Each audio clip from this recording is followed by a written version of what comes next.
Every person you know wishes to master how to handle their own finances.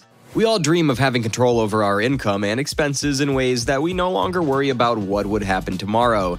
The best way to reach this goal is through learning about financial literacy. However, there is a problem with this strategy. Most of the courses on financial literacy can be very lengthy and at times boring. If you are always on the go, you would not have time to enroll in a 3-hour course, right?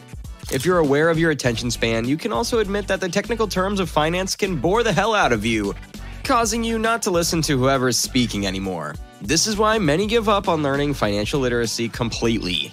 If you feel the same, it's a good thing you came across our channel, because in today's Finance Aligned video, we have broken down financial literacy into 4 important pillars. These are the foundations of handling your money well. Master these, and you will be good at finance too. But before we get started, if you're new here, please do not forget to subscribe to our channel so that you can join a community where learning about finance is welcomed and encouraged.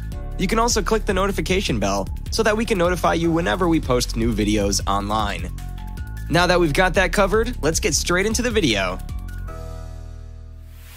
If you are financially literate, this means that you're able to make financial decisions in a wise way and with full confidence too. There are many websites where you can learn all about this, but it may be time-consuming for you. If you want to learn financial literacy in the most efficient way, you can start by focusing on the 4 pillars of financial literacy.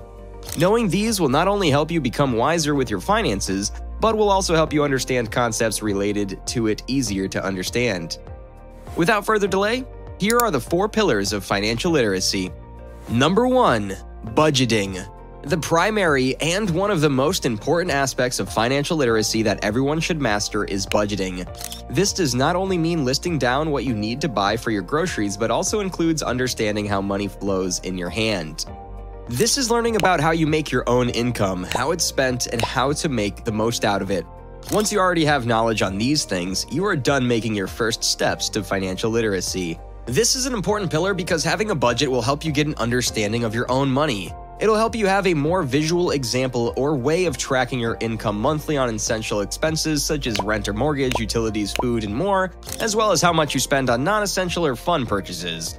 If you are able to see all these things, it will be easier for you to have a better control at your expenses. Number 2. Paying off debts. One can never truly reach financial literacy and freedom if you still have debts you have not paid for yet.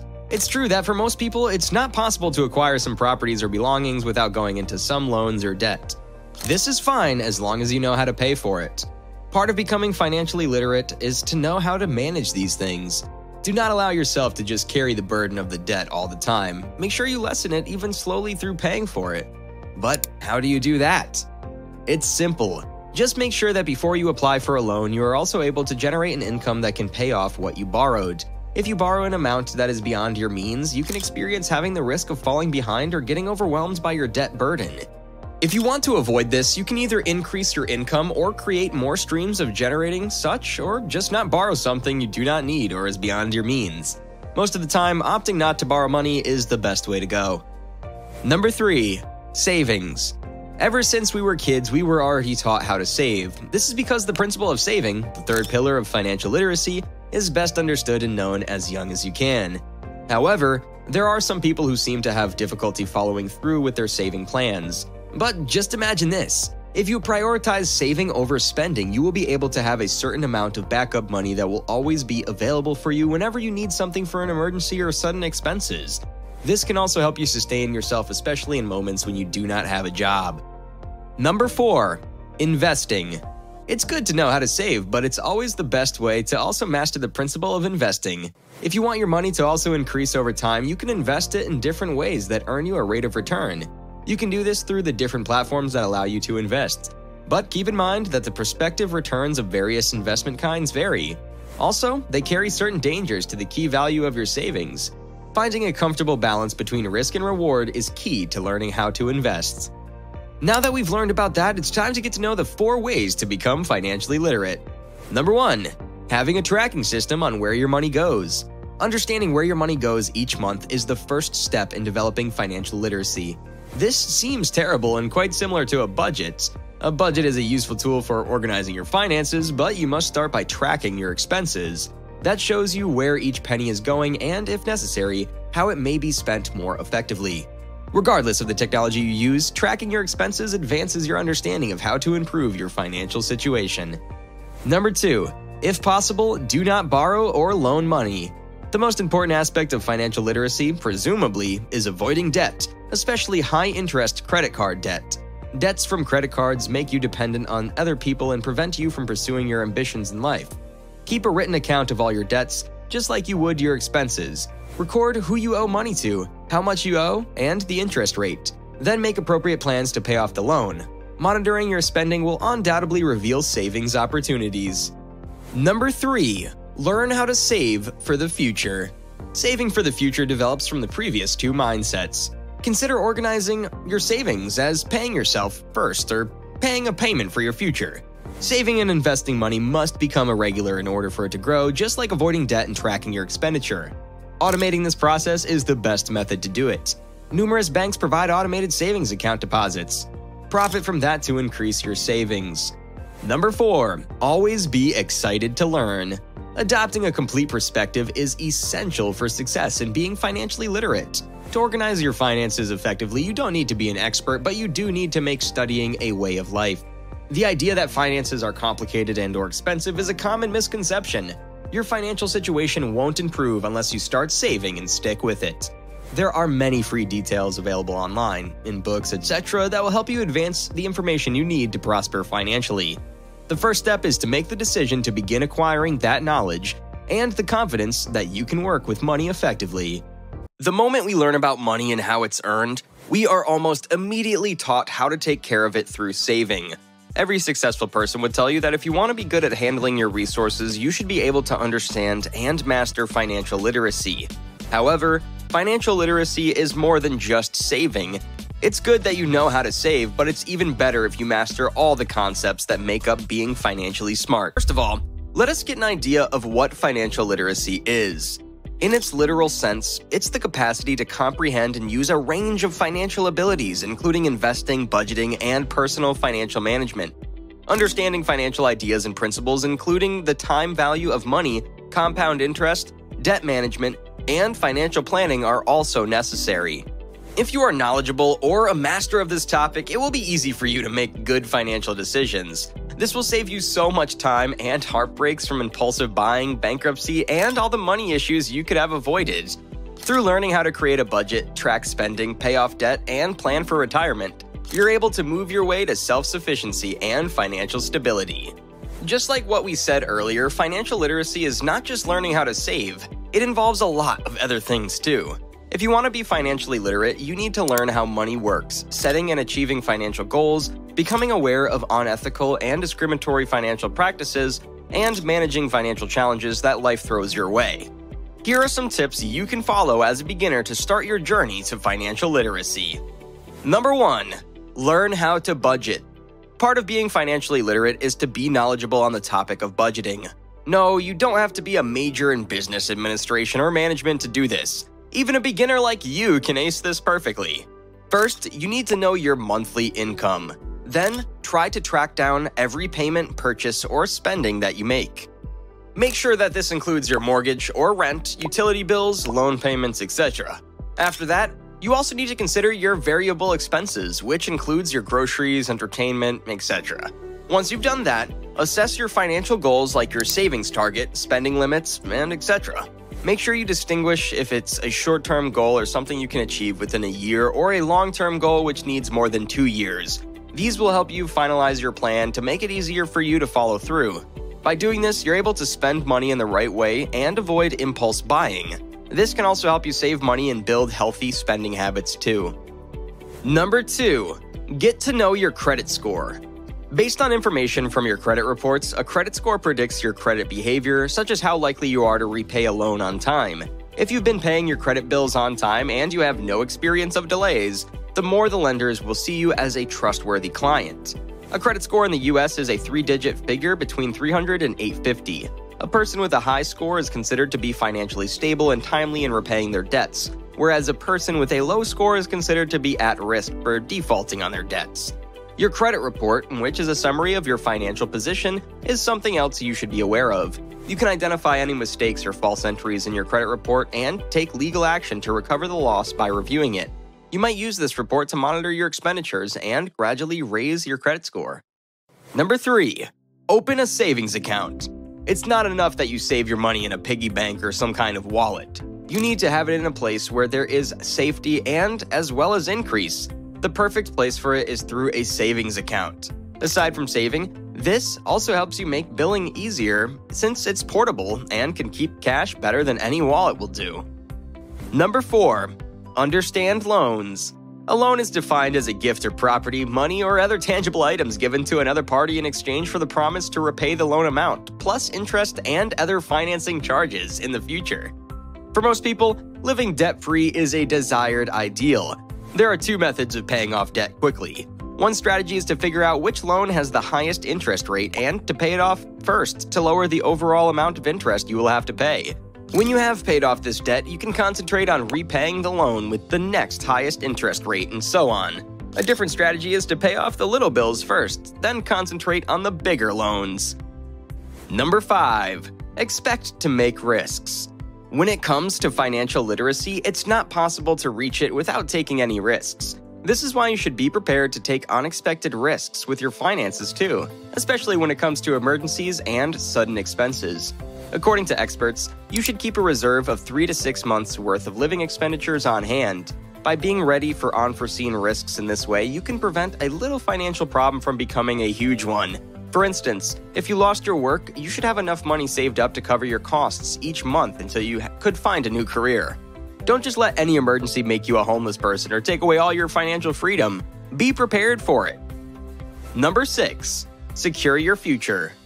Being prepared for retirement is also crucial. Although many individuals would believe it to be too late, it's still better than never. The first step in developing financial literacy is creating a suitable retirement plan. Your age and desired retirement date should be taken into account before beginning any retirement planning.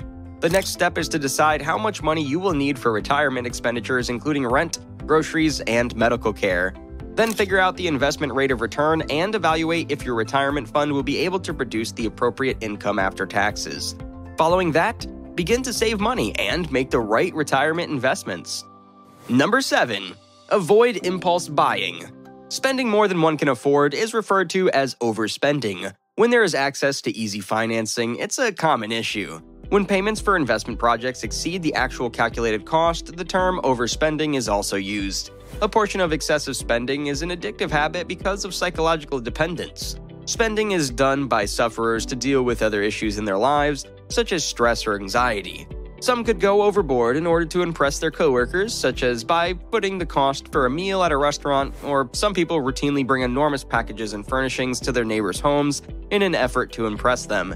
If you want to be financially literate, you also need to control your spending. Make sure you do not go beyond your means just to buy things that other people have. Have you ever experienced looking at your bank account and wondering where all your money went? Or maybe you've tried saving up for something important only to find yourself overspending or falling short of your goal?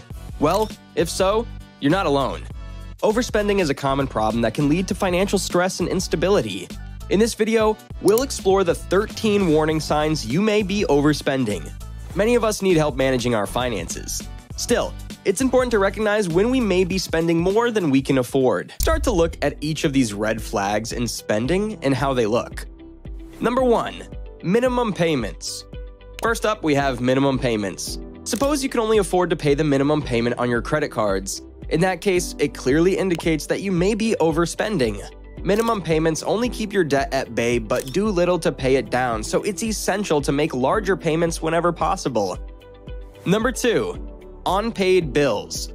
Next, we have unpaid bills. If your bills are piling up or you need to pay them more early, it's time to reevaluate your spending habits.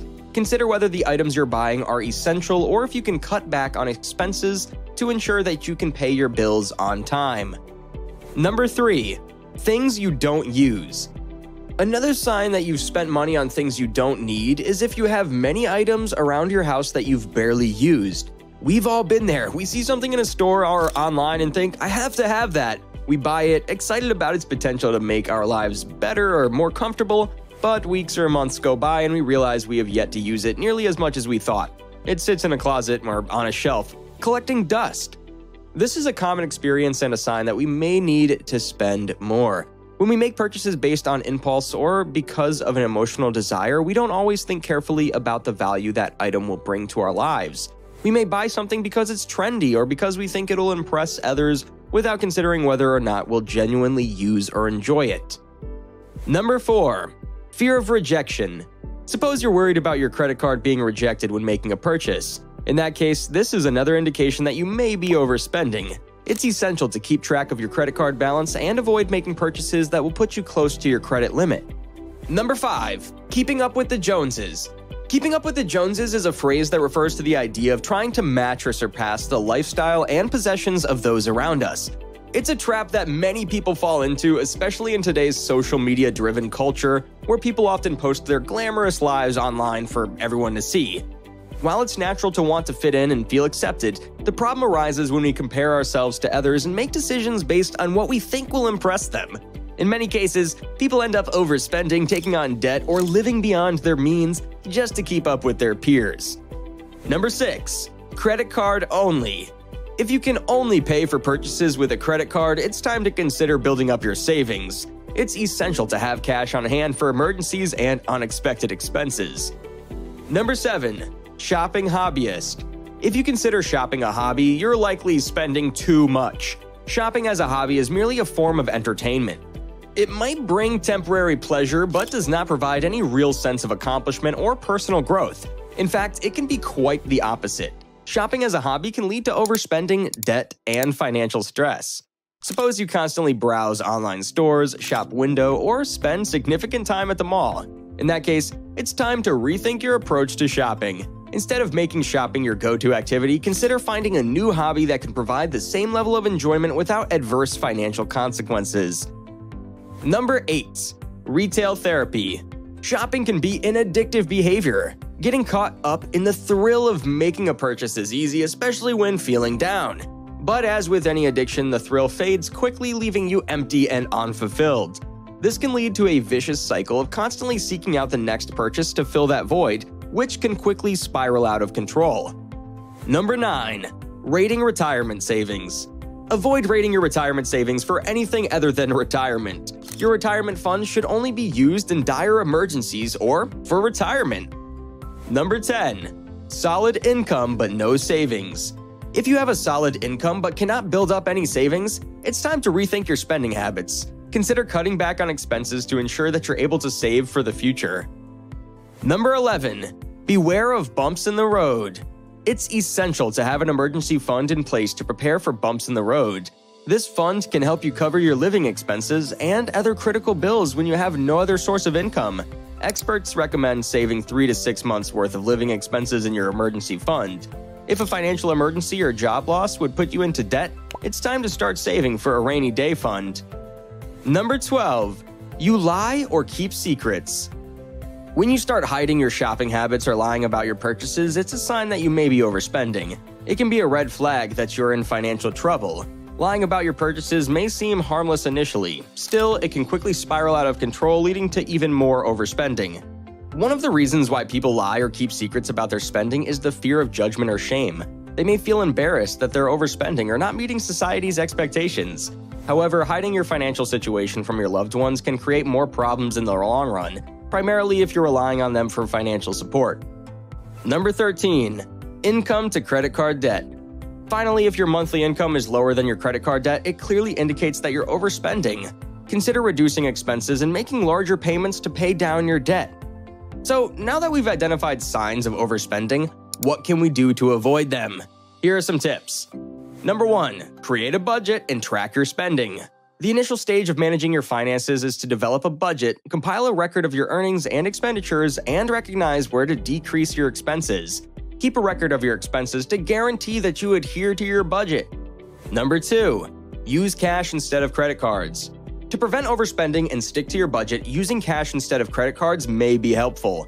This way, you'll have a tangible representation of your expenses leaving your wallet, which may increase your awareness of your spending habits. Number 3. Avoid impulse purchases.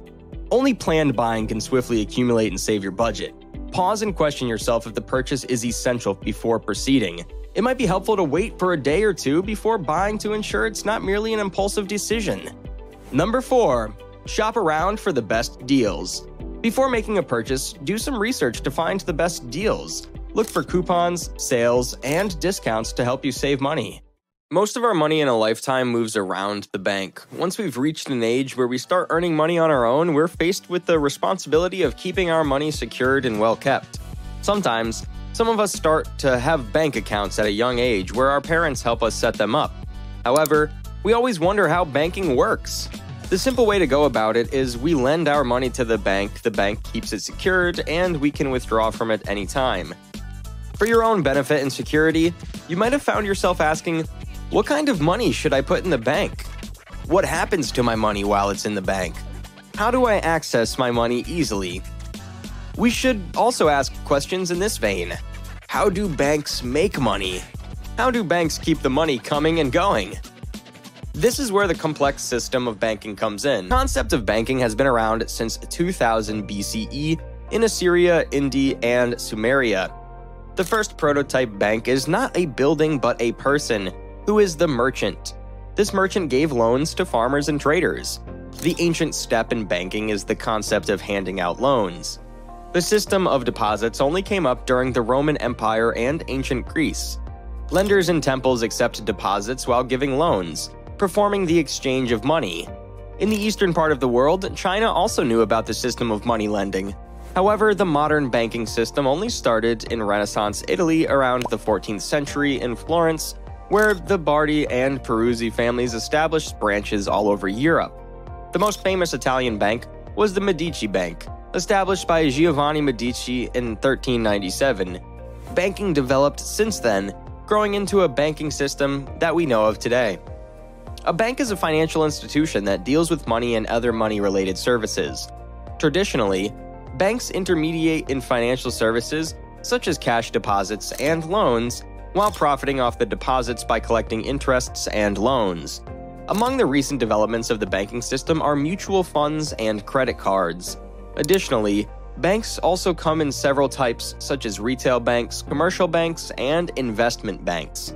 Each banks cater different needs of every person. The most popular type of bank the majority of us utilize is the commercial bank. As you can see, banking has gone from simple to complex in a matter of time. Such as any human endeavor, that the longer we live in this world, the more we improve in our way of living. First off, what do you call the money that you had in the bank? In fact, what we call money in today's world was not the currency during ancient times. At the earlier stages of trade and commerce, people exchanged goods, such as seashells, tobacco, and metal coins. These goods are what they consider as forms of currency. The money we use today is considered bank money, and the whole concept originated with the Bank of Amsterdam. People deposited huge amounts of money in the form of bills, 600 gulden or upward, and withdrew such amounts or less. In modern words, this is called the transfer of deposits or credits at the bank. It's through bank money that customers and the banks owe each other. This money often exists in checks, which are commercial bank papers meant to literally mean I owe you. The money can also be transferred electronically, such as debit cards, wire transfers, and internet payments. Before the 20th century, bank money consisted of banknotes which were equivalent to money and were issued by the bank without any interest. These days, however, bank deposits have replaced banknotes. Your money from the bank is redeemed through the various forms of bank money. Banks promised their customers that they can exchange their bank money anytime they wish, and failure of compliance will affect the bank itself. Yet, checks and banknotes are not the only way banks supply money. Modern alternatives such as mutual funds and credits are often offered to bank customers where they can write off checks from their own shares.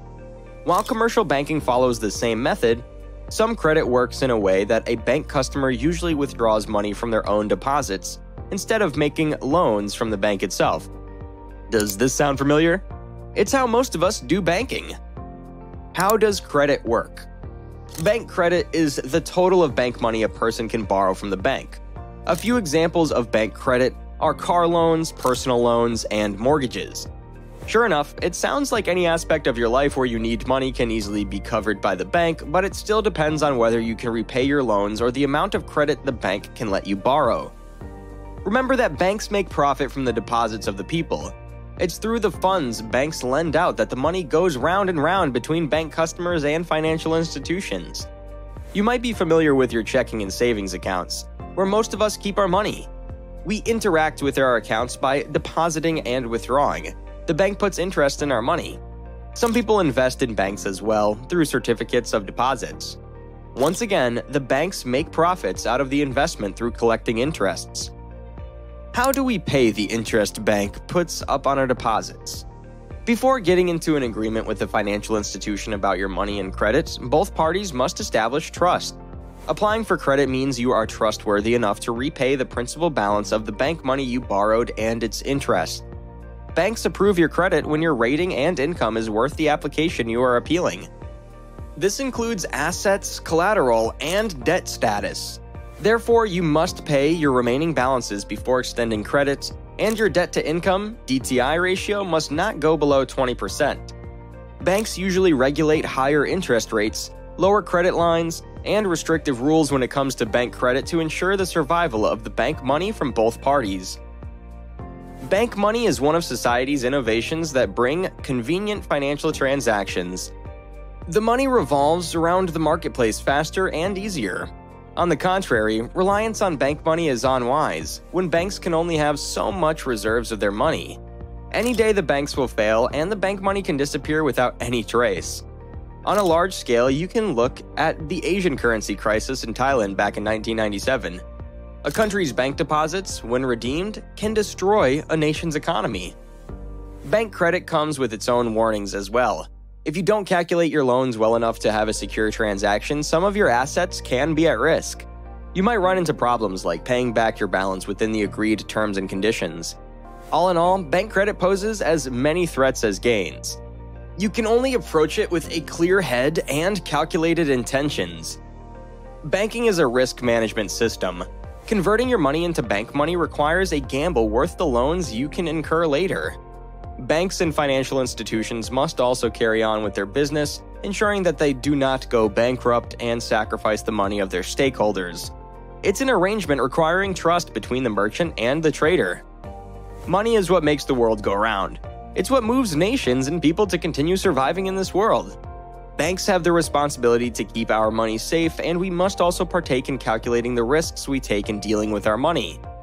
For a smooth flow of our cash, the merchant and trader must understand their roles in the system that has existed way before paper bills come into picture. Banking, a way to keep the world moving in its own currency. Banking is one of the many things you need to understand in order to reach financial literacy. Knowing this will ensure that you will make the right decisions when it comes to choosing your bank, cards, limits, and handling your money. Are you tired of feeling overwhelmed and confused when it comes to managing your finances? Do you want to take control of your money and make informed financial decisions? If so, then it's time to start building your financial IQ. When you have a strong financial IQ, you understand key financial concepts such as budgeting, investing, saving, and managing debt. This knowledge allows you to make informed decisions about your money and avoid common financial mistakes. Without a solid understanding of financial concepts, you may make costly mistakes, such as overspending, investing in high-risk assets, or failing to save for emergencies or retirement. You'll be able to take control of your finances and make smarter decisions about your money. You'll be able to save more, invest wisely, and create a solid financial plan that aligns with your goals and values. Read financial books. Reading financial books is a great way to increase your financial IQ, as it allows you to learn from the experiences and knowledge of financial experts. By reading books written by financial gurus, you can gain insights into key financial concepts, investment strategies, and personal finance management. Financial books are written by experts who have extensive experience and knowledge in the financial industry, and they can provide you with invaluable advice and insights into the world of finance. 2. Attend seminars and workshops. Attending seminars and workshops conducted by financial experts will help you to learn and update your knowledge. They're designed to provide practical and actionable advice on various financial topics, such as investing, budgeting, and debt management. They also offer a platform to learn from experts who have extensive experience and knowledge in the financial industry. These events offer a chance to ask questions, engage in discussions, and network with other attendees who share similar interests and goals. 3. Subscribe to financial publications. Financial publications can provide readers with up-to-date information, expert analysis, and practical advice on various financial topics. Readers can gain insights into market trends, investment strategies, and personal finance management. It can also help readers develop a habit of staying informed about financial matters, which can be useful for making informed financial decisions. 4. Take online courses. Online courses are a great way to increase your financial IQ as you can learn at your own pace and convenience. Online courses can provide learners with a structured and focused learning experience that can help them acquire new skills and knowledge related to finance. These courses are often taught by experts in the field who have extensive knowledge and experience in the financial industry. They can be flexible, allowing learners to study at their own pace and on their own schedule. 5. Hire a financial advisor. There is nothing more valuable than experience, and financial advisors have that. A financial advisor can provide personalized guidance and advice on various financial matters, such as investment strategies, retirement planning, and tax optimization. They can also help clients develop a comprehensive financial plan that aligns with their financial goals and risk tolerance. They can explain complex financial concepts and provide guidance on financial decisions, which can help their clients make more informed choices about their finances. 6. Learn to budget. Budgeting is a crucial skill in managing your finances regardless of age or financial status.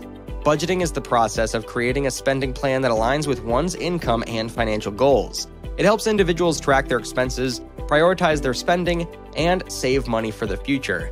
Budgeting helps individuals identify areas where they can cut back on expenses and save money, allowing them to allocate their resources more effectively and avoid debt. Learn to create a budget that works for you and stick to it.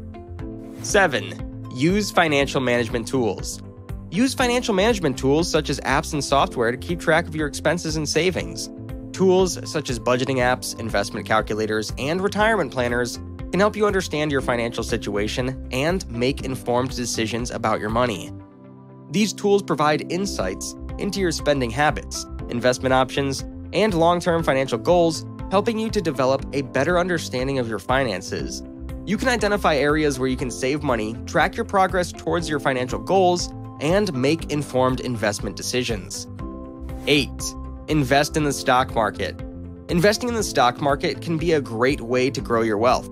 By investing in the stock market, you can learn about different companies, industries, and investment strategies, helping you develop a deeper understanding of the financial world.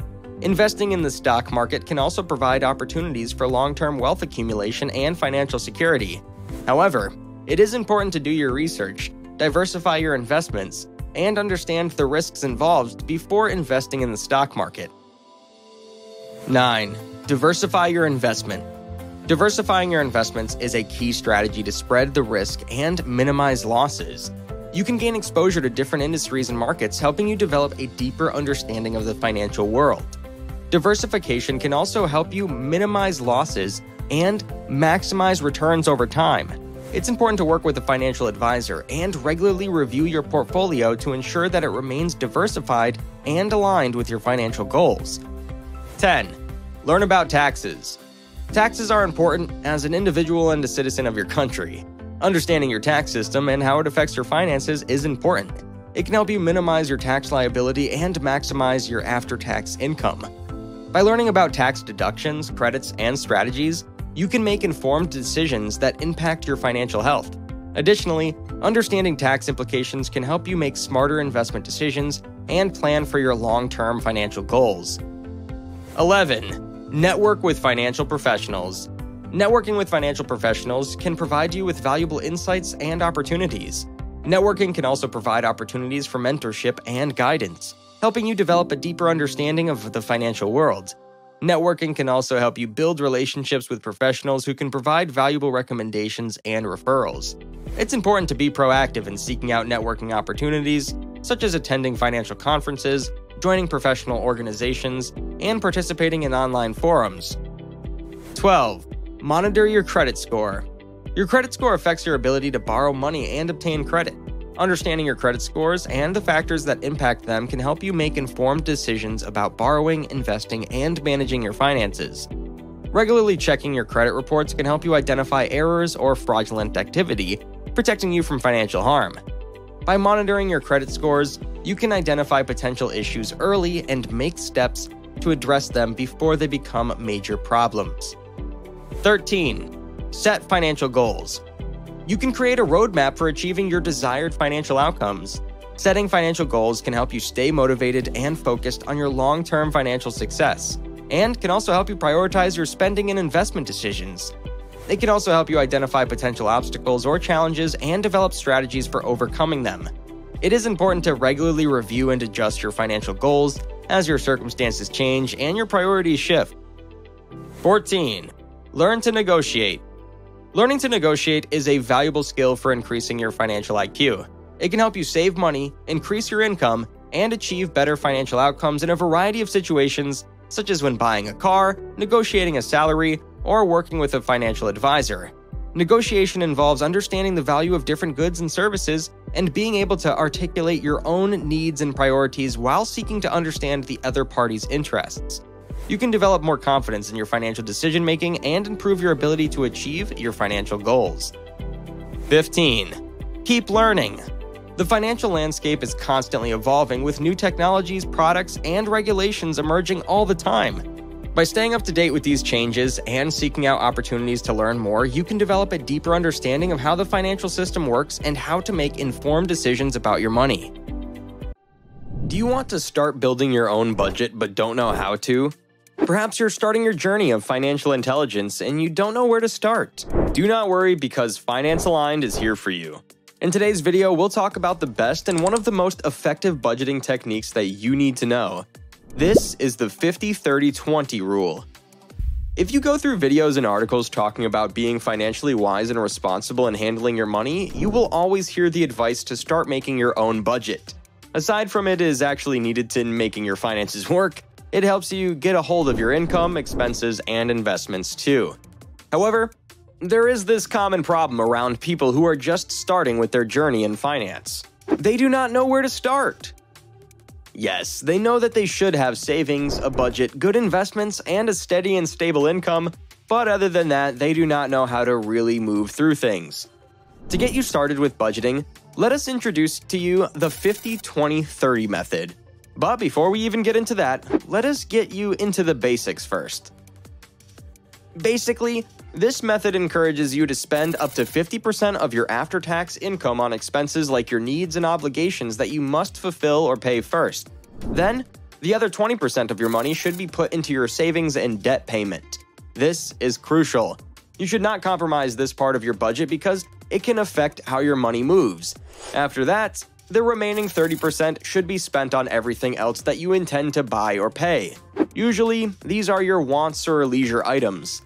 The creator of this method or template aims to help people manage and handle their money without sacrificing anything. If you're able to follow through with this method, you're guaranteed that you will have savings for emergencies as well as your retirement. Now that you have a basic understanding of what the 50-20-30 rule is, we will define what qualifies as needs and wants. You should also remember that throughout this method, the half of your after-tax income should be all that you need to pay or place in your needs and obligations. There is also this principle in this method that states that if you spend more than the allotted budget on your needs, you need to reduce either on your wants or try to minimize your lifestyle. You can try moving to a smaller home or also downsize your car. You can also try lessening eating out and such just to fit your expenses on your budget. Given that you have understood that now, let us go into the specifics of this method. First, you have to allot 50% for your needs. These are bills or expenses that you really need to pay and cannot skip.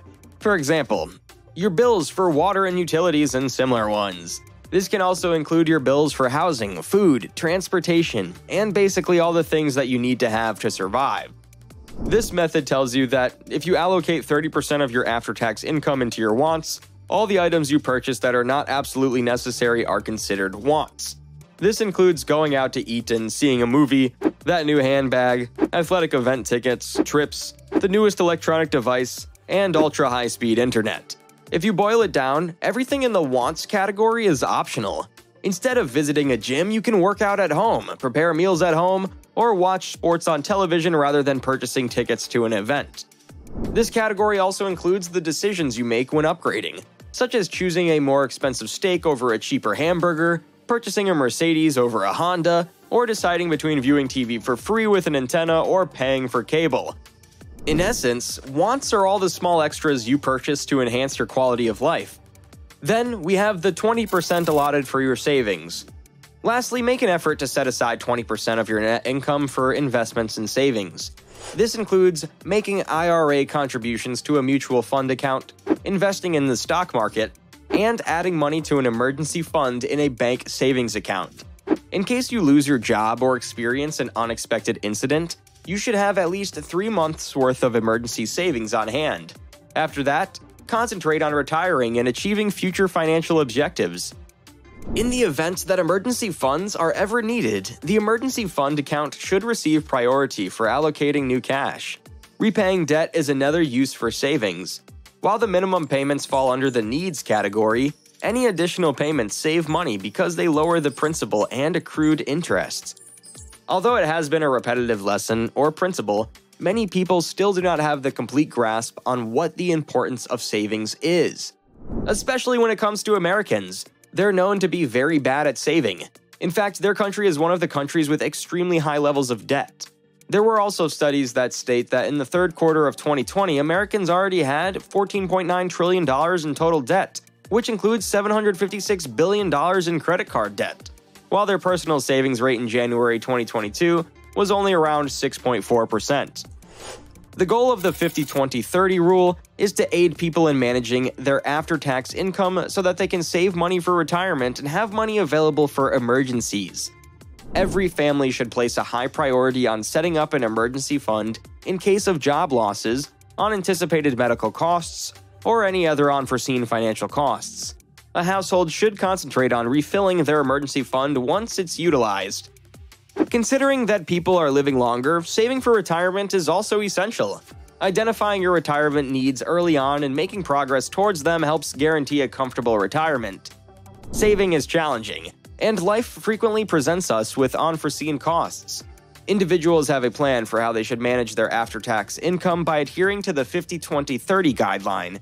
If they discover that they spend more than 30% of their income on wants, they can identify strategies to cut back on these costs so that money can be allocated to more crucial areas, such as retirement and emergency funds.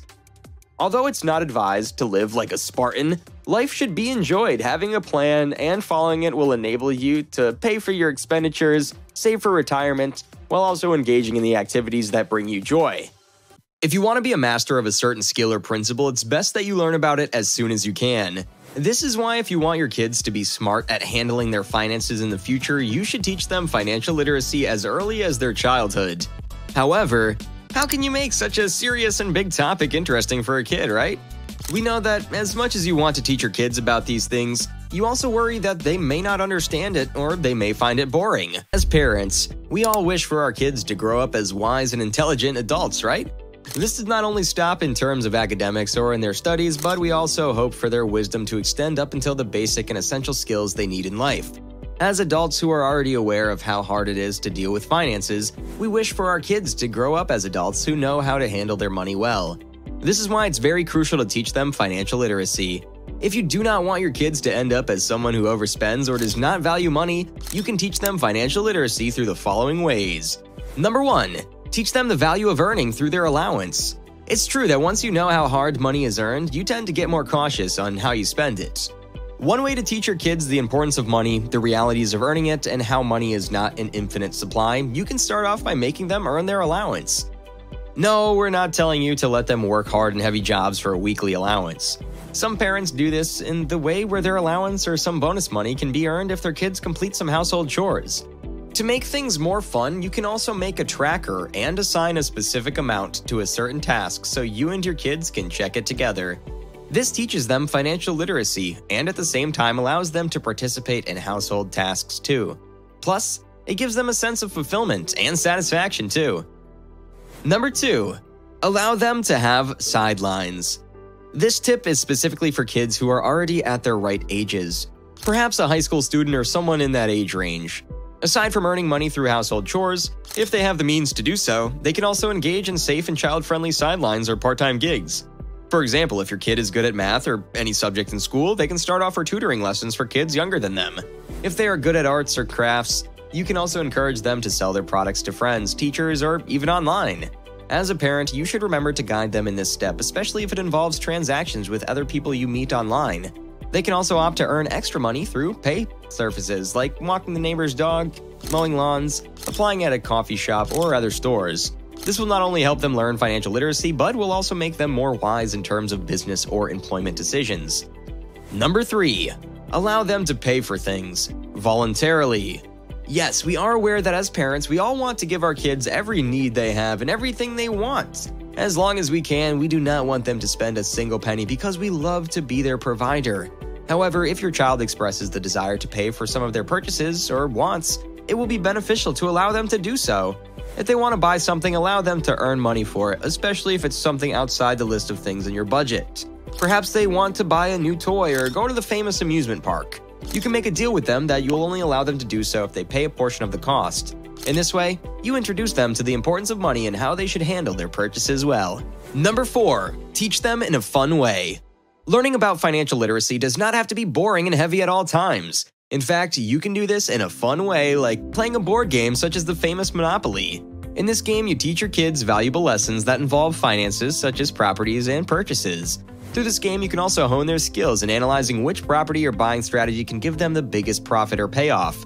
It also teaches them their risks and how to take some of it so that they can enjoy the rewards. There are also other games that teach the same. Here are some other examples. Learning Coins. Learning Coins from ABCYA introduces children to the numerous types of coins, how to identify them, and their respective values. Money Bingo is another game from ABCYA that allows children to apply their understanding of coins combined with some math skills to fill out a virtual bingo board. Dolphin Feed. When you've mastered the previous 2 games, ABCYA has one more, slightly harder financial literacy game for kids. You can compete with other children on Dolphin Feed to see who can make the proper modification the quickest. Number 5. Open a bank account. Normally, parents give their kids piggy banks to start with their journey to saving, but if you want to level up their financial literacy learning, you might want to look at opening a bank account. Once they reach an age where they can take care of their bank accounts, you can open one up for them already. In this way, you're teaching them how important it is to build up your balance while introducing them to the banking industry. It's also a good idea to introduce the idea of the time value of money when they start receiving a paycheck. Assist them in opening a Roth IRA, and if you can, consider providing a savings match. You can look for banks that give you transparency and at the same time allow parents to have a certain level of control over how the kids are going to use their cards. This is to help you monitor what they have been purchasing, which avoids the whole overspending issue too. Number 6. Teach them to invest. Knowing how to invest properly in stocks and bonds and picking up some of those skills before beginning their first-time full-time work are 2 factors that contribute to long-term financial health. Create a small custodial account with a brokerage where they assist in deciding how to invest. When they reach adulthood, those assets will eventually come under their authority. You can start a custodial account through a brokerage if you're searching for a practical way for children to learn about the dangers and benefits of investing. When children attain a legal age, the majority of the time, they can access the funds, but you have discretion over the trades.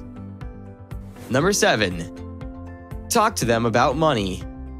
Many parents are too afraid of talking to their kids about finances because it may affect them in negative ways. However, it would be best for both you and your kids if you are honest to them about the family's financial status. If you're having some tough times where you need to lighten up your budget a little bit, you can slowly tell your kids that you need to cut on things that are not very important. Do this in a way that they understand too. You'll be surprised how much your kids are willing to help you in any way they can. In the same way, they're able to learn that you will not always have a lot of money. Hence, they need to handle it properly. Through the conversations you have with them, they can learn about budgeting and putting the essentials first. Money is a serious topic that many parents often hide from kids. However, we cannot deny the fact that it is also one of the most important aspects of life. Guiding your kids to a better and safer life does not only mean providing for their needs, but also means teaching them valuable life lessons, especially money matters. Teaching them these things is like teaching them to be responsible, wise, and creative people. That ends our video for today. We hope you have learned a thing or two. If you did, please like this video and leave a comment in the comment section below. We would love to hear your thoughts, suggestions, and reactions. If you want similar videos, do not forget to subscribe to us and click the notification bell so you can get notified whenever we post new videos. Until next time, bye.